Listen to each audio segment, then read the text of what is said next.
$815,000. That is what it cost American consumers to create a single job when President Trump put tariffs on washing machines back in 2018. And the worker filling that job, they earned about $45,000 per year. This massive gap shows the hidden cost of tariffs that most politicians don't want to talk about. And now, President Trump wants to bring back these extra taxes called tariffs in an even bigger way. He says that they'll bring back American factories, fix our trade problems, and might even help lower other taxes. So what is the real story? Are these tariffs going to help the American worker, or are they just going to make everything more expensive for you? Today, we're going to break this down in simple terms so that the next time you hear about these Trump tariffs, you have a much better understanding of what the hell is going on. What's up, everybody? I'm Rashida, and I'm your guide to smart money moves. I started my wealth building journey at the age of 17 years old. I've grown that portfolio to 7 figures, and I did this all on a police officer's salary. So I know that it's possible for you to get there too, and I'm here to show you the way. So let's go. Now, first, what exactly is a tariff? Tariff is just a fancy word for a tax on products made in other countries. And so when foreign companies ship their products to America, they have to pay this extra tax at the border. Tariffs are not a new thing. Way back in the 1800s, before income taxes even existed, tariffs were how the government made most of its money. They also helped new American factories compete against established European markets. But here's the thing, the world has changed a lot since then, because back in those days, products were a lot more simple and a lot of them were made in one place. Today, your phone probably has parts made from 10 different countries. And Trump's new plan focuses on something called reciprocal tariffs. So let's take a look at what that means for you. But before we get into that, see if you have subscribed to the channel. If you haven't, hit the subscribe button, hit the like button so that you don't have to miss out on any of my future content. I come here every single week to help you understand the world of money and ultimately help you turn your income into real wealth. And understanding what is going on in the economy is a part of that. So let's take a look. Now, Trump's plan is based on a very simple idea. If they tax our stuff, then we're going to tax their stuff just as much. If Germany, for instance, wants to put on a 10% tax on American cars, America will put on a 10% tax on German cars. Now, Trump's previous tariffs back in 2018 targeted very specific things like steel or washing machines, but this new approach could affect almost everything that we import to our country today. Trump also wants to target Europe's sales tax system, which he says is completely unfair to American products. And so if Europe has a 20% sales tax, Trump thinks that America should have a 20% tariff on European goods to make things even. The goal is to pressure other countries to lower their tariffs on American goods. And so that's what people mean when they say that Trump is trying to use tariffs as a negotiation tactic. But here's the thing though, many experts warn that other countries will likely just fight back with their own tariffs rather than giving in. And so how might all of this affect your wallet? Remember those washing machines that I mentioned earlier? They show perfectly how tariffs can hit your wallet. In 2018, the US put a 20 to 50% tax on foreign washing machines. Prices went up. And not just for the foreign washers, but for the American ones too. Even the prices of dryer machines went up, even though they weren't being taxed. With less foreign competition, American companies could raise their prices too. Washing machine prices jumped 12% overall, costing American shoppers an extra $1.5 billion per year. And so this shows something very important about tariffs. While politicians like to talk about taxing other countries, it is usually the American shopper who ends up paying more at the store. And so think about it this way. If, say, Walmart has to pay more to get those products into their stores from the border, they are going to charge you more to buy them. They're going to pass those costs on to you. And so what do you think is going to happen when tariffs hit materials that go into thousands of products? And so let's look at what happened with the 2018 steel tariffs to show us clearly what's going to happen. Trump placed a 25% tax on foreign steel to help the American steel mills. And the great news about that is that it did create some steel jobs. But the bad news is that it hurt many more American companies that use steel to make things. Steel goes into cars, buildings, appliances, and so much more. And so when steel prices shot up, all of these companies faced higher costs. And so studies found that for each new job created in steel production, many more jobs were lost in companies that use steel. And so that is like cutting off your nose to spite your face. And so another big problem is how products are made today. Most products today are not just made in one place. So for example, let's look at a car part that's made in Michigan. It may have smaller parts that came from Colorado, that came from Asia, then got worked on in Mexico before coming back to the US for final assembly. And so in this example, a single product crosses multiple borders multiple times before you can go out and buy it. And so if Trump places tariffs on Mexico and Canada and China, that Michigan factory is going to get hit with higher costs several times. When tariffs hit in 2018, many companies did not bring back jobs to America. Instead, they just moved their production from China to countries like Vietnam or Mexico, where there weren't any tariffs. And so this is why blanket tariffs can end up hurting American businesses caught in the middle. They rely on parts and materials from around the world. We have to ask, why is Trump so set on tariffs despite these obvious challenges? To me, the most beautiful word in the dictionary is tariff, and it's my favorite word. It needs a public relations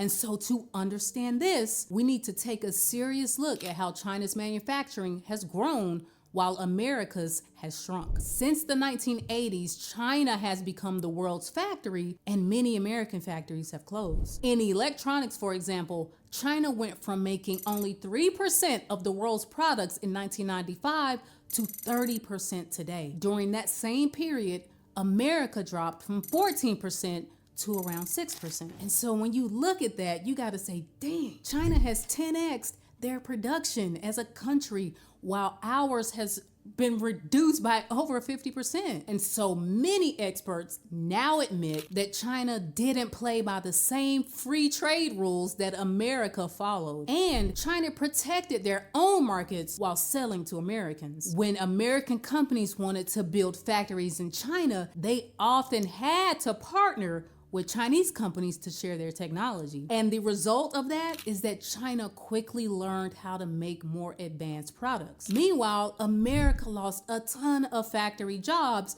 because companies moved their production overseas. And so it is important to understand that Trump sees tariffs as a way to reverse this trend, to rebuild American factories that have disappeared. But a lot of economists and critics say that it is too late to bring those jobs back. And so I want to know what you guys think. Put it in the comments below. Tell me if you think American factories can make a comeback, or do you think that ship has sailed a long time ago? I want to know what you guys think. Now, while most economists focus on the downside of tariffs, there are some potential benefits that are worth considering. First of all, tariffs could strengthen national security by making sure that we don't have to depend on a potential enemy for important products. The COVID pandemic definitely showed how dangerous it is to rely on other countries for essential items like medical supplies. Second, we do have to consider that tariffs might bring back some American manufacturing. For example, a tariff on pickup trucks that has been in place since 1964, it has kept truck production largely in America. And so foreign car companies like Toyota ended up building factories in the US partly to avoid these tariffs. And third, and most obvious reason, is that tariffs do bring money in to the government.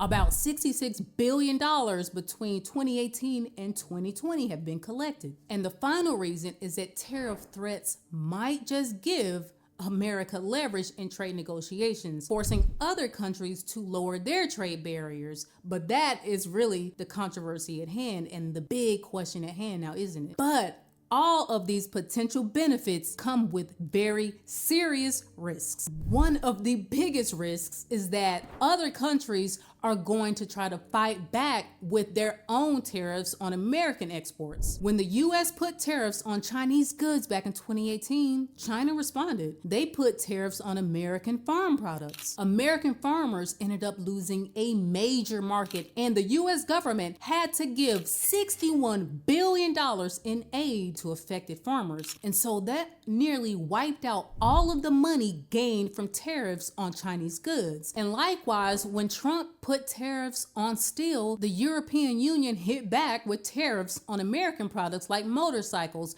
and whiskey. And Canada, they are now putting tariffs on US electricity in response to Trump's recent aluminum tariffs. So you see how this can get out of control really quickly. These countries are just trying to one up each other and get their advantages in where they can, and all of this could be for nothing. This back and forth can quickly turn into a trade war where everyone loses. And so as tensions rise, the global economy typically is going to slow down. Moreover, retaliatory tariffs are going to usually be aimed at products from politically important states because you're going to be able to create maximum pressure doing that. Now, before we wrap up, y'all, let's talk about one more thing that affects everyone out there: your investments and the broader economy. When tariffs are announced, stock markets often react quickly, and they usually don't react in a good way. And you've probably noticed this recently. During the 2018 and 2019 trade tensions, we saw several market drops tied directly to tariff announcements, and we're seeing that same thing happen now. And why? Is because investors worry about three main things. When businesses have to pay more for their materials and their parts, their profits take a hit. And this is especially true for any company that relies on a global supply chain, like tech firms, car manufacturers, and retailers. Second is going to be economic slowdown. Trade wars are typically going to slow down economic growth. And most economists warn that widespread tariffs are going to trigger a recession if they are applied broadly enough. And so the Federal Reserve may end up having to cut interest rates to offset these negative effects. And the third reason is uncertainty. Markets hate uncertainty, and tariffs create a lot of uncertainty. Companies delay investments, consumers get nervous, and economic confidence drops. That is happening right now. And so for your 401k or your investment portfolio, different sectors are going to be affected differently. Companies that make things here in the US with American materials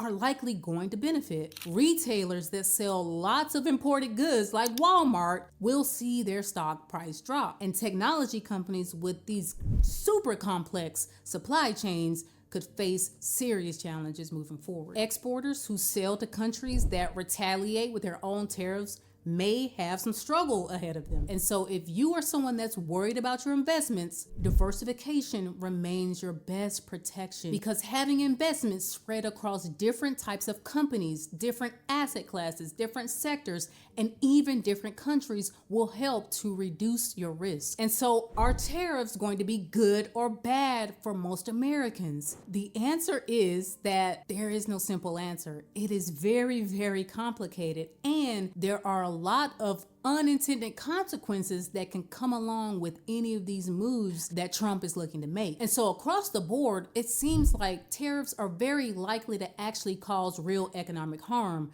through higher prices, through manufacturing disruptions and things like retaliation from other countries. But targeted tariffs in specific industries gradually rolled out. Being more thoughtful about how we implement those tariffs, it may have some benefits to Americans. But what's clear is that tariffs alone cannot solve America's manufacturing challenges. They're just one tool among many that can be used as a part of a broader strategy. Now, what that broader strategy is the question that a lot of people have in their minds right now. And so the debate over tariffs, it really comes down to a deeper question. What kind of economy do we really want? One that prioritizes American factories and jobs, even if that means paying more. Which one are you willing to value more? And so are tariffs good or bad? There's no perfect answer because, again, it is very complicated. As tariffs actually move from a campaign promise to actual policy, these are the trade-offs that we will all face. The only certainty is that in our connected world, economic decisions have complex ripple effects that go far beyond simple campaign slogans. And so whether Trump's tariff plan will bring back American manufacturing or just lead to higher prices remains to be seen. But either way, your wallet will feel the impact. And if you are still here at this point in the video, you are my people, and I want you to drop a money bag emoji in the comment section. And please tell me what you guys think about these tariffs. I want to start a serious discussion with you guys about this. I'm curious to see what you all think. I want to thank you guys so much for being here. Until the next time, again, I'm Rashida and I'm out.